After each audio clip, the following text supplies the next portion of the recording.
Hello বন্ধুরা, good morning. সবাই কেমন আছো? আশা করি সবাই খুব ভালো আছো, আর আমরাও খুব খুব ভালো আছি। তো আজ ছিল পূর্ণিমা, আর প্রতি পূর্ণিমাতে আমাদের বাড়িতে নারায়ণ পুজো হয়।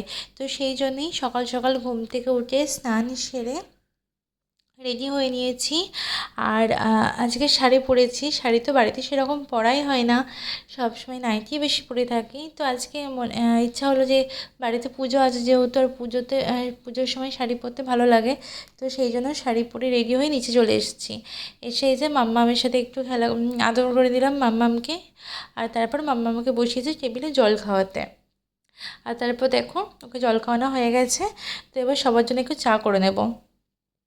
পুজোর আগে আমরা চাটা খাই, কিন্তু বিস্কুট বিস্কুট ফিস্কুট কিছু খাই না, আমরা চাটা খাই। তো এই যে সবার জন্য এবার চা করে নিচ্ছি। আর আদা খুঁজতে গিয়ে আমার জীবন শেষ হয়ে গেছে। আদাটা খুঁজেই পাচ্ছি না। আর লিকার চায় তো একটু আদা না দিলে না ভালো লাগে না। তো সেই আদা খুঁজে খুঁজে হয়রান, তারপর যাই হোক পেলাম। এই যে সবার জন্য সবাই মিলে চা খাচ্ছে, গল্প করছি দেখো সবাই বসে বসে। আর মাম্মাম সকালবেলাতেই একটা ললিপপ নিয়ে চলে এসেছে, আমাকে বলছে খুলে দিতে হবে। এই যে মালতী দি, স্বপ্নমাসি, তারপরে মা, আমি সবাই মিলে চা খাচ্ছি। এই যে দেখো পুজো হচ্ছে আমাদের বাড়িতে।